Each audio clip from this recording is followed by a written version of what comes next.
Cuando mi yerno Javier me arrojó café caliente a la cara gritando que yo no podía hablarle así a él, un hombre joven y exitoso, simplemente me limpié con una servilleta y salí de su casa sin decir una palabra. Pero lo que hice en las siguientes 72 horas cambió su vida para siempre. 3 días después recibió una llamada del banco, luego otra de su jefe, y después una tercera que lo dejó pálido como la pared. Lo que no sabía es que ese café en mi rostro fue el error más caro de su vida. Antes de continuar, quiero agradecerte por escuchar. Si disfrutas estas historias reales de justicia y dignidad, puedes suscribirte al canal. Todo comenzó un domingo por la tarde en Málaga, en el barrio de Pedregalejo, donde mi hija Natalia y su esposo Javier Solís vivían en un piso de 120 metros cuadrados que yo les ayudé a comprar hace 4 años. Había ido a visitarlos para hablar sobre un tema delicado, el préstamo de 45.000 euros que les había dado para la entrada de ese mismo piso. No era la primera vez que tocaba el tema, pero sí sería la última. Llegué a las 6 de la tarde como habíamos acordado. Natalia me abrió la puerta con una sonrisa forzada. «Hola papá, pasa. Javier está en la sala». Noté tensión en su voz, pero no le di importancia. Llevaba 35 años trabajando como ingeniero civil y había aprendido a leer a las personas. Algo no iba bien, pero pensé que era solo el estrés del trabajo. Javier estaba sentado en el sofá de cuero italiano que yo también había ayudado a pagar, revisando su teléfono móvil con esa expresión de superioridad que había desarrollado desde que lo ascendieron a director regional en Mediterránea Consulting Group. Hacía un año. «Buenas tardes, Javier», saludé con cordialidad. «Necesitamos hablar sobre el préstamo». Él ni siquiera levantó la vista del teléfono. «Ya sabía que venías por eso», Natalia me lo dijo. Me senté en el sillón frente a él. «Javier, han pasado 4 años. Acordamos que empezarían a devolver el dinero después del 3er año. Solo estoy pidiendo que cumplan lo pactado». Finalmente me miró, pero no había respeto en sus ojos, solo fastidio. «Ernesto, francamente me sorprende tu actitud. Nosotros tenemos gastos, obligaciones. No podemos simplemente darte 45.000 euros así, porque sí». Tragué saliva y mantuve la calma. «No es porque sí, Javier. Es porque fue un préstamo, no un regalo. Tengo el documento firmado por ambos». Él dejó el teléfono sobre la mesa con un golpe seco. «¿Un documento? ¿En serio vas a venir aquí a amenazar a tu propia hija con papeles legales? ¿Qué clase de padre hace eso?» «No estoy amenazando a nadie. Solo quiero que respeten el acuerdo. Trabajé años extra para juntar ese dinero. Mi esposa Mariana, que en paz descanse, y yo ahorramos esa cantidad para nuestra jubilación». Javier se levantó del sofá con brusquedad. «Tu esposa murió hace 6 años, Ernesto. Supéralo. Ese dinero lo necesitábamos, y tú decidiste dárnoslo. Ahora no puedes venir a reclamarlo como si fuéramos deudores cualquiera». Sentí la sangre subir a mi cabeza, pero respiré hondo. «Javier, ese dinero fue un préstamo con condiciones claras. No estoy pidiendo nada irrazonable». Él se acercó a mí, invadiendo mi espacio personal. «¿Sabes cuál es tu problema? Que eres un viejo amargado que no entiende cómo funciona el mundo moderno. Ya nadie hace esas cosas. La familia se ayuda sin esperar nada a cambio». Me puse de pie también.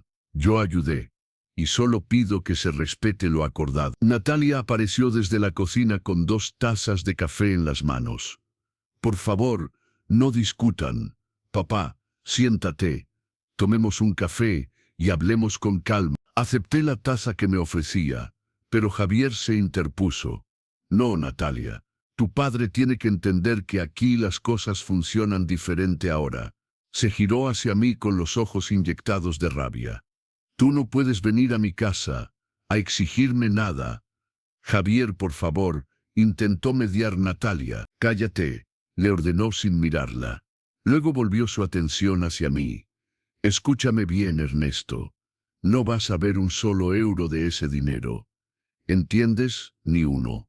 Ese dinero es nuestro ahora y no hay nada que puedas hacer al respecto». Mantuve mi voz firme.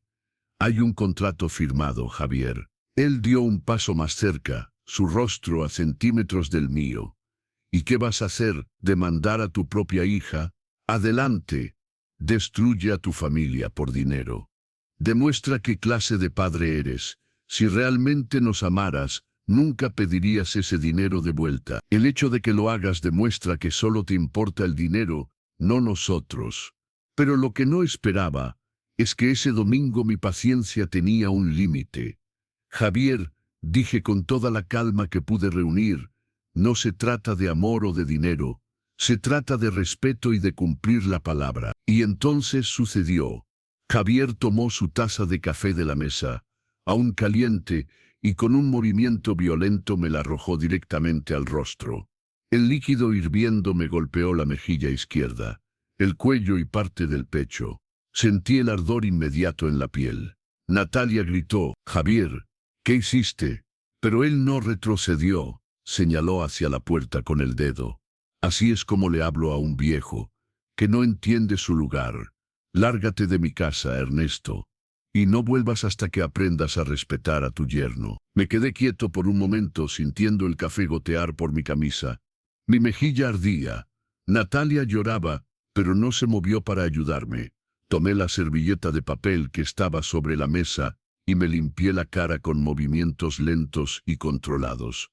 No dije nada, solo los miré a ambos, a mi hija que no tuvo el valor de defenderme, y a ese hombre que acababa de cometer el peor error de su vida. Caminé hacia la puerta, la abrí y salí sin voltear atrás, pero mientras bajaba las escaleras del edificio, algo dentro de mí había cambiado para siempre. Durante 35 años había sido un hombre paciente, diplomático, que resolvía conflictos con palabras y razones. Había criado a Natalia después de que Mariana muriera de cáncer. Trabajé turnos dobles para pagarle la universidad privada en Barcelona. Le compré su primer coche. Pagué su boda completa, 32.000 euros que saqué de mis ahorros porque ella quería una ceremonia perfecta en un pazo en Galicia. Y cuando necesitó la entrada para el piso, vendí las acciones que Mariana y yo habíamos comprado durante 20 años de matrimonio. Todo eso lo hice por amor, sin esperar gratitud excesiva. Solo respeto básico. Y ahora un hombre que apenas conocía desde hacía 5 años, me había humillado en mi propia cara, literalmente. Llegué a mi apartamento en el centro de Málaga, un lugar modesto de 60 metros cuadrados cerca de la Alameda principal. Me quité la camisa empapada de café y me miré al espejo del baño. La piel de mi mejilla estaba roja e irritada. Mañana tendría una marca visible, pero no era la quemadura física lo que me dolía. Era la certeza de que mi hija había elegido a ese hombre por encima de su propio padre. Me senté en el borde de la cama, y por primera vez en 6 años desde la muerte de Mariana, lloré. No de tristeza, sino de rabia contenida. Pero después de 10 minutos, sequé mis lágrimas y algo cambió en mi mente. Mariana siempre me decía, «Ernesto, eres demasiado blando. La gente buena no siempre termina bien si no se defiende». Tenía razón. Había sido blando toda mi vida, creyendo que la bondad era suficiente. Esa noche decidí que nunca más sería la víctima. Abrí mi laptop y empecé a buscar en mis archivos digitales. Todos los documentos estaban ahí. El contrato de préstamo firmado por Natalia y Javier, con fecha del 15 de marzo de 2019. Las transferencias bancarias desde mi cuenta a la de ellos. Los correos electrónicos donde confirmaban las condiciones de devolución. Todo estaba perfectamente documentado porque yo, como ingeniero y hombre meticuloso, siempre guardaba evidencia de todo. Pero no iba a ir a juicio. Eso era lo que ellos esperaban, que yo me moviera dentro de los límites legales que tomarían años y destruirían lo poco que quedaba de nuestra relación familiar. No, yo tenía un plan mejor. Un plan que no requería juzgados, pero sí requería contactos, información y precisión. Y yo tenía las 3 cosas. Lo primero que hice el lunes por la mañana fue llamar a mi viejo amigo Alberto Ruiz, director de sucursal del Banco Santander en Málaga. Alberto y yo habíamos estudiado juntos en la Universidad Politécnica y manteníamos una amistad desde hacía 40 años. Alberto, necesito un favor, le dije cuando contestó. Ernesto, claro. Dime qué necesitas. Necesito información sobre un préstamo hipotecario, el de mi hija Natalia Valdés y su esposo Javier Solís. Hubo una pausa. Ernesto, sabes que no puedo darte información confidencial de clientes. Lo sé, pero solo necesito confirmar algo. ¿Están al día con sus pagos? Otra pausa más larga. Déjame revisar. Escuché el tecleo de su ordenador. Después de un minuto, Alberto habló con tono preocupado. Ernesto, tienen 3 meses de retraso. El banco ya les envió 2 avisos. Si no regularizan en 30 días, iniciamos procedimiento de ejecución hipotecaria. Sentí una mezcla de satisfacción y tristeza. Satisfacción porque mi intuición era correcta. Javier no era tan exitoso como presumí. Tristeza porque mi hija estaba en problemas y ni siquiera me lo había contado. Gracias, Alberto. ¿Cuánto deben en total del préstamo? 220.000 euros aún pendientes. La cuota mensual es de 1.100 euros. Colgué y anoté toda la información. Ahora venía la segunda llamada. Marqué el número de Rodrigo Sánchez, socio fundador de Mediterránea Consulting Group, la empresa donde Javier trabajaba. Rodrigo y yo habíamos colaborado en un proyecto de infraestructura en 2015 y habíamos mantenido contacto profesional desde entonces. Rodrigo, soy Ernesto Valdés. ¿Tienes un momento? Ernesto, qué sorpresa. Claro, dime, tengo una pregunta delicada. Javier Solís, que trabaja en tu empresa como director regional. ¿Cómo está su desempeño? Rodrigo suspiró audiblemente. ¿Por qué preguntas? Es mi yerno, y tengo razones para estar preocupado. Hubo un silencio incómodo. Ernesto, esto es confidencial, pero ya que eres tú te diré algo. Javier está en periodo de prueba. Hemos detectado irregularidades en sus reportes de gastos.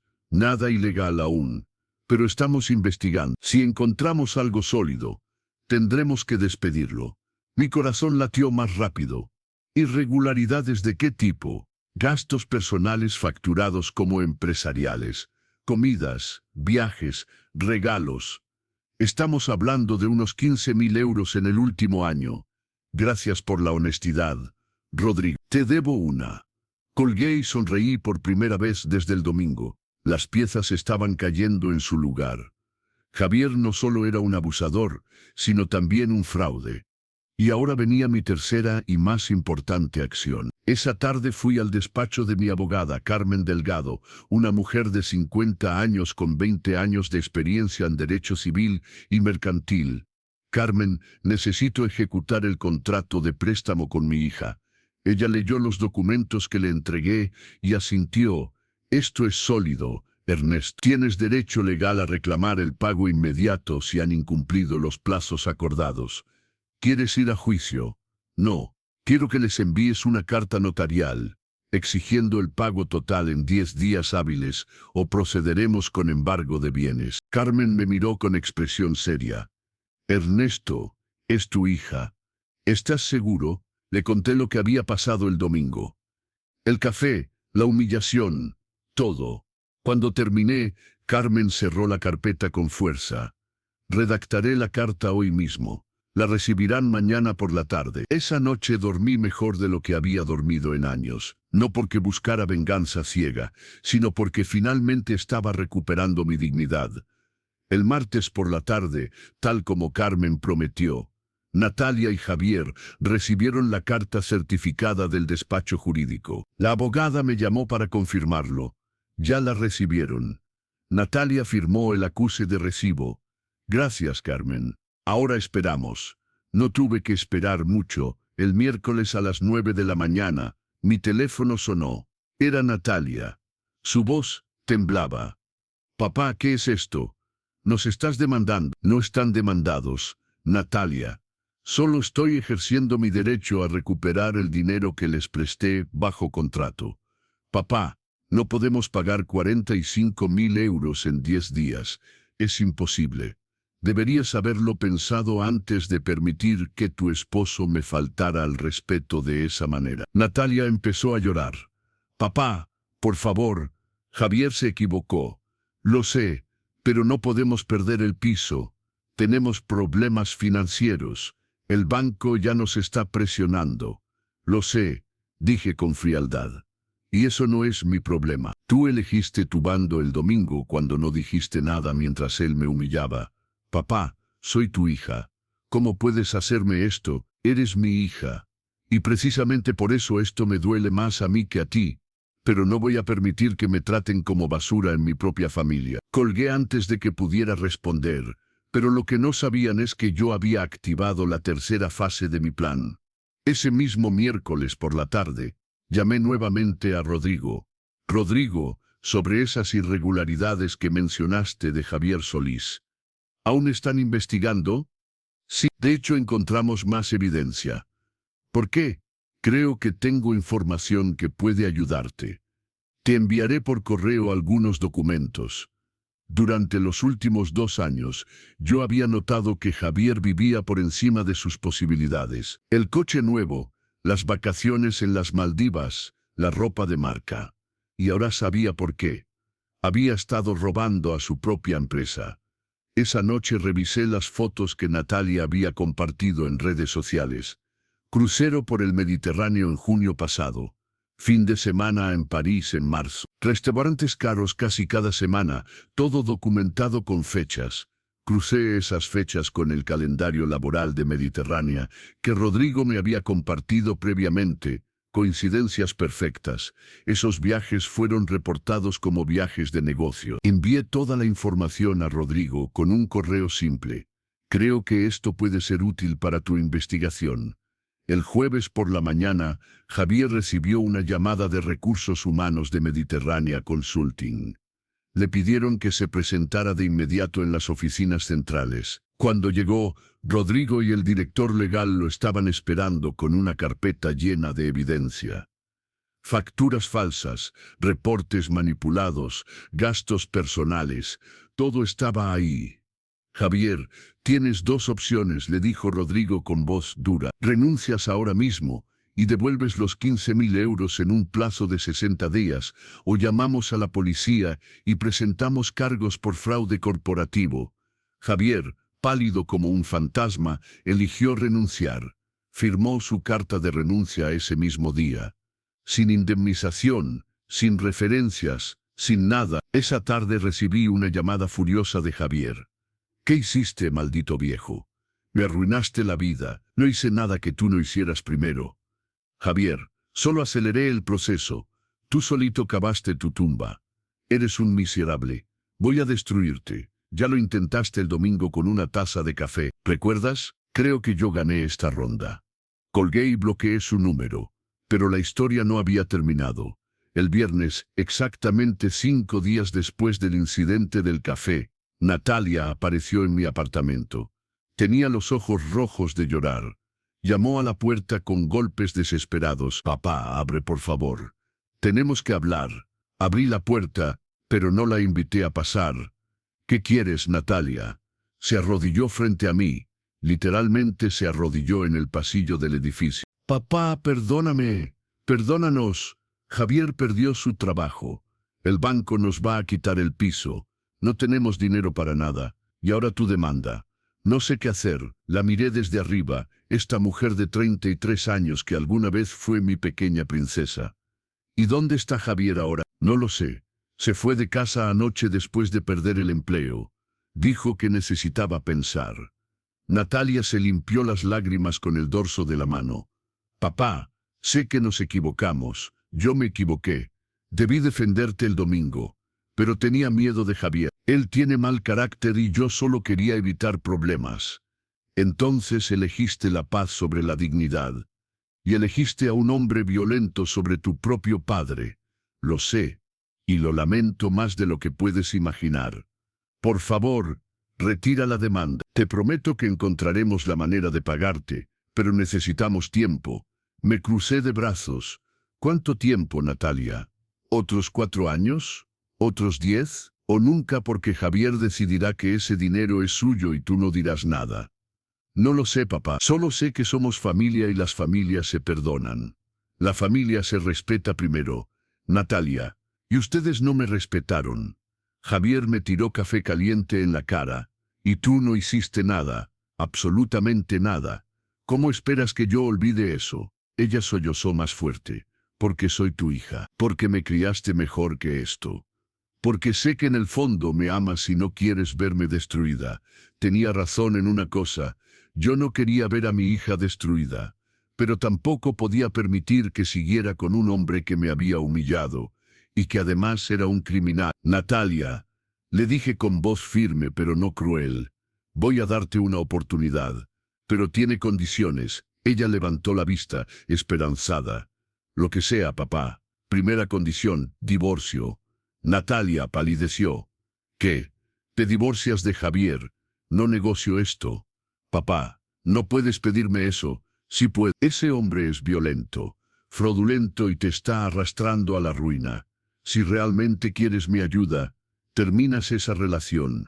Pero yo lo amo. ¿Amas a un hombre que te usa como escudo mientras me humilla? ¿Amas a un hombre que robó a su empresa y ahora te dejó sola para enfrentar las consecuencias? Natalia se quedó en silencio.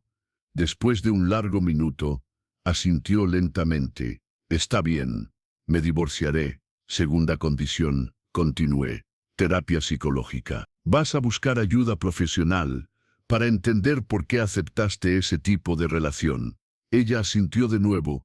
Tercera condición, transparencia total. Vas a demostrarme con acciones, no con palabras, que realmente valoras nuestra relación. Eso significa comunicación honesta, respeto y nunca más permitir que alguien me falte al respeto frente a ti. Lo prometo, papá. Y última condición, el dinero. Vas a pagarme los 45.000 euros. No todo de una vez, pero con un plan de pagos que ambos acordaremos con la abogada. Y esta vez se cumple o se rompe todo para siempre. Acepto. Todo. Acepto todo. La ayudé a levantarse del suelo. Entonces tenemos un trato. Mañana vienes a mi casa. Hablaremos con calma y planearemos los pasos siguientes. Pero Natalia, esto es tu última oportunidad. No habrá una tercera. Lo sé, papá. Y te juro que no la desperdiciaré. Ella se fue y yo cerré la puerta. Me senté en el sofá y miré la fotografía de Mariana que tenía sobre la repisa. Lo hice, amor. Recuperé mi dignidad. Y quizás salvé a nuestra hija en el proceso. Los siguientes meses fueron difíciles pero reveladores. Natalia inició los trámites de divorcio. Javier intentó pelear, pero sin trabajo y con las acusaciones de fraude pendientes, su abogado le aconsejó aceptar una separación rápida y limpia. El piso fue vendido para pagar las deudas del banco y parte de lo que me debían. Natalia se mudó a un apartamento pequeño que yo le ayudé a alquilar, no como regalo sino como préstamo con contrato. Esta vez ella misma insistió en firmar cada documento. Empezó terapia con una psicóloga en Teatinos y poco a poco empezó a entender cómo había normalizado el maltrato emocional de Javier. En cuanto a Javier Solís, nunca más supe de él directamente. Rodrigo me contó meses después que había intentado demandar a Mediterránea por despido injustificado, pero el caso fue desestimado cuando presentaron toda la evidencia de fraude. Última vez que alguien lo vio, estaba trabajando en un call center en las afueras de Málaga, muy lejos de su vida de director regional. Yo recuperé 30.000 euros del total en los primeros 8 meses gracias a la venta del piso. Los 15.000 restantes, Natalia los está pagando en cuotas mensuales de 300 euros. Lleva 9 meses cumpliendo religiosamente. Cada pago llega el día 5 de cada mes, sin excusas ni retrasos. Y algo más importante, recuperamos nuestra relación. No es perfecta, pero es honesta. Natalia viene a cenar todos los domingos. Cocinamos juntos, hablamos de su trabajo nuevo en una agencia de marketing digital. Y a veces menciona cómo está procesando todo lo que vivió con Javier.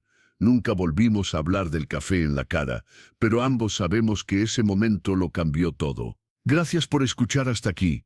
Si estas historias te hacen reflexionar sobre familia y dignidad, te invito a suscribirte y compartir. Hace 2 semanas, Natalia me trajo un regalo, una taza de café nueva, de cerámica artesanal, con una frase grabada, para el mejor papá, que me enseñó que el respeto se defiende.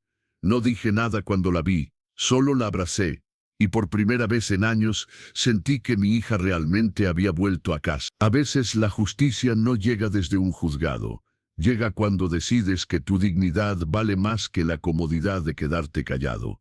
Y ese día, cuando ese café caliente golpeó mi rostro, decidí que nunca más sería invisible en mi propia familia. Esa taza nueva ahora está en mi repisa, junto a la foto de Mariana. Y cada mañana cuando la uso, recuerdo que defender lo correcto siempre tiene su recompensa.